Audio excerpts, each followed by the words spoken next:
I have another update on some local news. This has to do with Tianna Arata, the Black Lives Matter activist, who was targeted very clearly last year by the San Luis Obispo Police Department and San Luis Obispo County District Attorney Dan Dow. Keep in mind, Dan Dow has already been kicked off her case for bias. They're trying to throw the book at this young organizer of a Black Lives Matter rally last year that included blocking Highway 101 in San Luis Obispo. And so what happened was, they're trying to throw the book at her. The police tried to say multiple felonies, and then the district attorney, who's all kind of far right, born again kook, right? Even he recognized that wasn't very viable, right?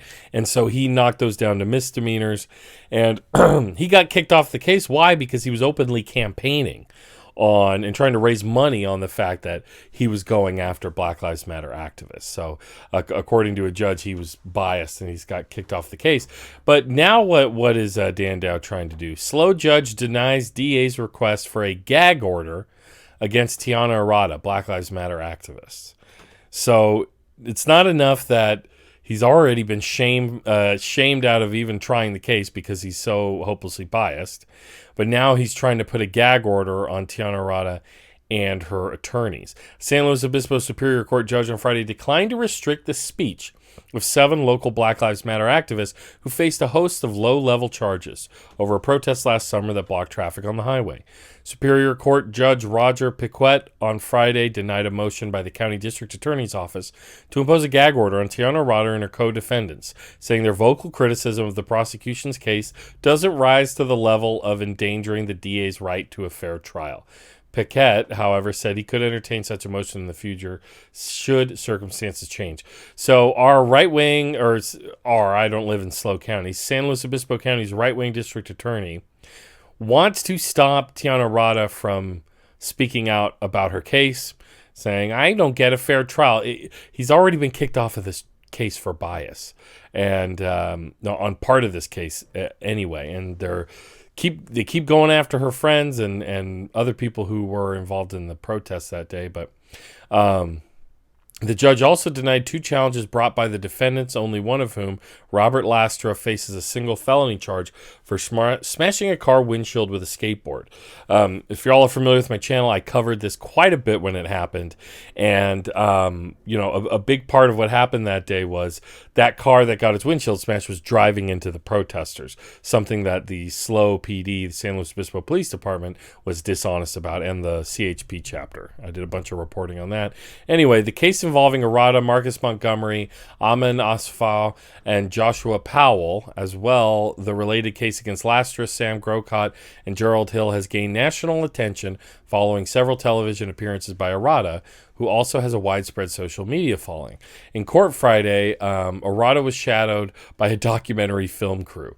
That's a pretty good time to film a documentary about this case you've been going through if they're trying to put a gag order on you. The 7 defendants have been charged with misdemeanor false imprisonment, blocking a public thoroughfare, and other low-level crimes allegedly committed during a July 21st protest in which roughly 300 people marched onto Highway 101, blocking traffic for about 40 minutes. And again, like, the DA is trying to convict a bunch of these kids of false imprisonment for blocking traffic. That's his idea of false imprisonment, which is just a stretch to say the least, and an overstep to say very little about it. So that's a San Luis Obispo County update. That's a story I have been following quite a bit. And if we're going to stay on San Luis Obispo County for just a second, there was another story in the Tribune that was interesting, a little concerning, but not surprising, I would say, to folks who know this area well. But San Luis Obispo County had state's highest rate of anti-Asian hate crimes in 2020, California Attorney General says. I have seen several times, I've known different people to have experiences in San Luis Obispo, the city proper, and surrounding areas of racism, just open, blatant racism, slurs being yelled at people, go back to Mexico, all other kinds of, stuff like that. I've seen, angry white dudes yell that at my wife and her friends, go back to Mexico and all that shit. So San Luis Obispo, is known for, Cal Poly and a few other things, but racism is definitely, definitely one of them. A report released by the California Attorney General's office on Wednesday says that San Luis Obispo recorded the highest per capita rate of anti-Asian hate crimes of any California county in 2020. The report, Anti-Asian Hate Crime Events During the COVID-19 Pandemic, says that 2 San Luis Obispo County residents of Asian descent were attacked in hate crimes in 2020. The report notes that it compares the number of hate-related crimes to the relevant county's resident Asian population, which is, quote, the share of the population most vulnerable to anti-Asian hate crime events. With San Luis Obispo County's relatively small population of about 8,900 Asian residents, the 2 hate-related attacks result in a per capita rate of 2.25 incidents per 10,000 Asian residents, by far the highest rate of any California county. So this kind of illustrates that San Luis Obispo County is a very white county. So any minority group in San Luis Obispo County is going to be a smaller number. So you have, again, we have these 2 hate crime events in San Luis Obispo County, and so it's highest per capita because of the relatively low population there of Asian Americans. Keep in mind, we were talking a few weeks ago about a bunch of San Luis Obispo County MAGA people, Donald Trump supporters, calling the Asian American county elector or county, the guy who, the registrar, county registrar, the guy who does the votes, right? The election official, he's Asian American, and they were saying that the election was stolen and that he was part of the Chinese Communist Party and all other kinds of stuff like that. So that's just a little bit of the,